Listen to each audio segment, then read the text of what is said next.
waftigan hogaaminaya mas'uuliyiinta gobolka iyo degmada Berbera ayaa saaka hiirtii ku jarmaaday deegaanada xeebaha galbeed ee gobolka Saaxil waxaana ay kormeer ay ku sameeyeen deegaano ay ka mid yihiin deegaanka Geeri iyo sidoo kale gargaarka iyo kuwa kale waxaana mas'uuliyiintu ay deegaanka Geeri ka dhagax dhigeen dugsi laba galaas oo ay hirgelin doonto dawladda hoose ee magaalada Berbera kaasoo wax weyn ka tari doona baahida waxbarasho ee deegaankaasi waxaana halkaasi ugu horeyn ka waramay deegaankan iyo xaaladiisa iyo sida ay ugu baahnaayeen dugsigaasi Xasan Maxamed Guuleed isuduwe ku xigeenka wasaaradda waxbarashada ee gobolka Saaxil maanta laakiin ilaahay ma hadii weeyaan waxaanu dhagax dhigi doonaa labada galaas ee uu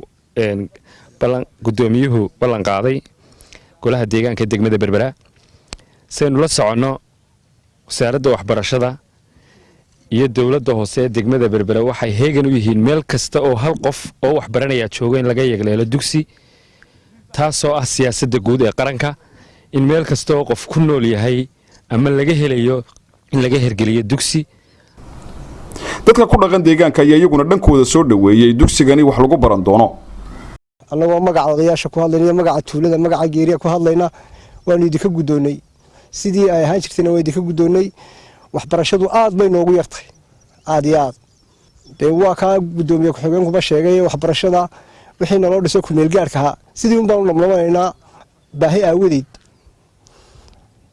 halkan wixii naloogu dhisay deema guuraanka dawladda gobolka cid walba waa lagu mahadnaqaynaa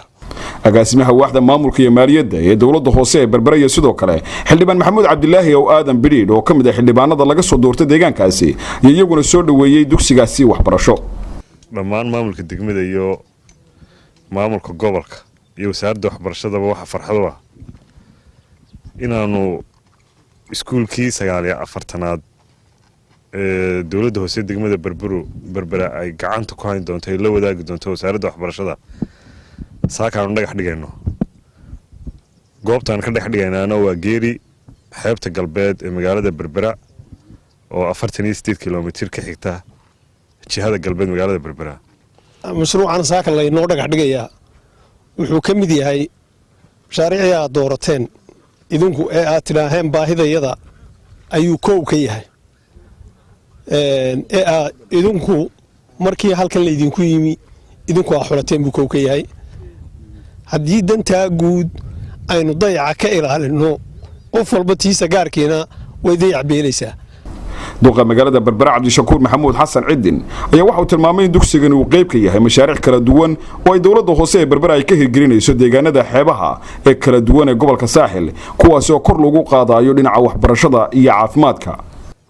Geeriya waxa la ka doonayaa oo intaasoo mas'uul iska daba mareen waxaanu doonaynaa ma baahnin iskuul muunad u noqda oo leeyahay halka iskuul baa ka dhisane iskuul ubad ka soo baxaan u baahanahay waxaan doonaynaa malcaamadena amirtaan oo ilmaheena yar quraanka lagu tarbiyeeyo lagu barbaariyo oo ilmaheena yar iskuulkeedna galo dawladda iskuulkuna noqdo iskuul koraya maanta waa laba kalaas berita 4 buu noqonayaa saadaba 8 buu noqonayaa ilaa dugsi sare noqonayaa insha Allah waxaynu balanaa xeebaheena iyo gobolka oo dhan isbedel badan baa ku soo socda insha Allah ilaahay waa inoo barwaaqeeyay nimco badan baa inoo daaday iyadoo abaarayn mari jirnay waxaan arki doonaa iyadoo meesha isbedeshay doonaa kale gudoomiye ku xigeenka gobolka Saaxil Maxamuud Axmed Sandheer oo isaguna halkaasi ka hadlay ayaa waxa uu sheegay in mar walba ay dawladahan soo dhaweynayaan tallaabo kasta oo bulshada wax lagu qabanayo waxaad asturtay guud ahaan xukuumadda waxaad asturtay maamulkii gobolka waxaynu bila ka hor ama dabayaaqadii sanadkii hore meel ceergaaba xuduud lalabaynu soo dhagax dhigaynay MCH mid caafimaad iyo mid iskuul iyo mid balli iyo waxa kale socda de maamulkan xukumayay baa taho waan wada ogay waxaanu kaaga mahad celinaynaa dadka hortiisa iyo shacbiga Soomaaliland oo dhan hortooda waxqabadka aad naga kaafiday ilaa heer qaran ilaa heer gobol waad mahadsan tahay geesta kalena mas'uuliyiintu waxay xadhiga ay maanta ka jireen xarun caafimaad oo laga hirgeliyay deegaanka Macaaneeyo oo kamid ah deegaanada ugu kooneeya dhinaca galbeed gobolka Saaxil waxaana xaruntan caafimaad hirgelisay dawladda hoose ee Berbera ugu horreyn waxa halkaasi ka hadlay qaar kamid ah dadka ku dhaqan deegaanka oo soo dhaweeyay xaruntaasi una mahadnaqay maamulka dawladda hoose gobolka Saaxil wuxuu noo qabtay wax badan buu noo qabtay iskuulkii oo dugsigii hoose annaga oo ka sugayna kii dhexe iyo kii sareba iyo saldhiggii bilayskaba annagoo ka sugayna waxaa kaluu gobolku noo qabtay xanaanadan oo dhakhtarkii ah cusbitaalkii oo maanta dabarka laga jaray isuduwaha wasaaradda caafimaadka ee gobolka saaxil dr bashiir diiriya jaamac iyo sidoo kale gudoomiyaha deegaanka Madheera Cumar Cali Xuseen Buraale oo iyaguna halkaasi ka hadlay ayaa ka mahadnaqay xaruntan caafimaad ee laga hirgeliyay deegaanka Macaaniya waxa weeyaan maayarka inoo suurtageliyay hooyadii dhallaankii geed kasta ku dhigbaxaysay in wixii wasaaradda caafimaadku ay gaadhay mooye waxa kalena in soo gaadhsiiyo waad mahadsan tahay baan ku leenahay gudoomiye biyihii iyo caafimaadkii iyo iskuulkii ayaa mar keliya wada qabsamay Macaaniya waa wax lagu xamdi niqaa waa wax ilaahay lagu mahadiyaa wasaaradda caafimaadka ay dawladda hoose ula shaqayso oo maanta ay yihiin saaxiibada ugu dhow iyagoo maaragtay hadafkooduna yahay ama siyaasadooduna tahay in la kobciyo oo kor loo qaado adeegga caafimaadka lana gaadho bulshada meesha ugu fog iyo meesha ugu dhowba lana daryeelo hooyooyinka iyo dhallaanka had iyo jeer u baahan in ay helaan caafimaad oo ay xaq u leeyihiin oo ay dawladda xaq ugu leeyihiin inay ka helaan waxaan rajaynaynaa in xaruntaasi noqoto mid manaafacaad badan laga helo oo bulshadu ay ku diirsato runtii markii hore waxaa laga heli jiray adeegyada oo la geyn jiray hooyada abdaal maanta waxaan rajaynayaa wax badan lagaga raysan doono waxaa jooga halkan shaqaale aqoontoodu dhaafsiisan tahay xitaa darajada halkan loogu talagalay xildhibaan maxamuud cabdilaahi ow aadan iyo sidoo kale gudoomiyaha golaha deegaanka ee Berbera Cabdishakuur Maxamuud Xasan Cidin oo iyaguna halkaasi hadalka isu dabamaray ayaa ka warramay caafimaadka iyo ahmiyadda uu leeyahay nolosha aadamaha iyo mar walba sida ay dawladda hoose ee Berbera ugu dadaalayso inay bulshadu hesho caafimaad ku filan marka qodobkaas waxa weeyaan waa la dardaaray danta guud inta aad leedahay muwaadin inta aad leedahay waxa la doonayaa inaynu qabsano oo qabsataan oo ah in nadaafadda laga shaqeeyo oo ah in la dhireeyo oo ah in la ilaaliyo oo laga ilaaliyo waxa la wixii dareeyaa xaruntan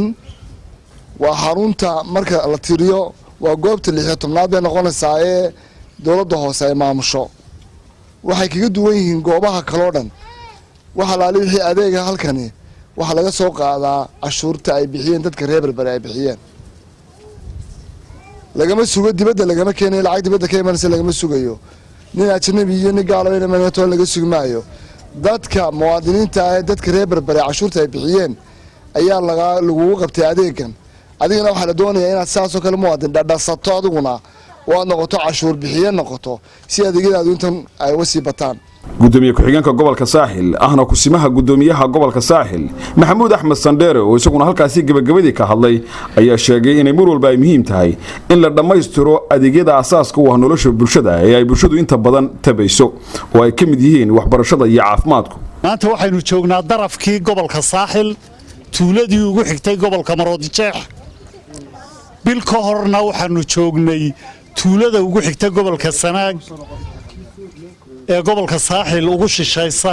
oo iyadana laga furayay goob caafimaad iyo goob waxbarasho maantana waxaynu goob caafimaad ka furaynaa halkii ugu koonaysay ee ugu xigtay gobolka Maroodijeex hawsha intaa leegay gobolada dalka oo dhan kama socoto sababtaanay uga soconi ma aha Berbera deked baa ku taal ma aha cidda joogtaba ka jecel yacni waxa weeye mas'uuliyadda iyo nasiibka ay u heleen hoggaanka qabanaya waxaan ama gartay inuu daadejiyo mas-uuliyiintan intii ay kormeerkooda ay ku jireen waxay sidoo kale ay socdaal ku soo mareen deegaanka Kalqoray iyo sidoo kale deegaanka Dabarraqas oo ay halkaasi ka socoto xarun caafimaad oo ay dawladda hoose ee Berbera ay gacanta ku hayso waxay sidoo kale ay soo kormeereen xarumo iskuul oo ku yaala deegaanadaasi Muxtaar Cabdiraxmaan Maxamuud telefishinka qaranka Soomaaliland Berbera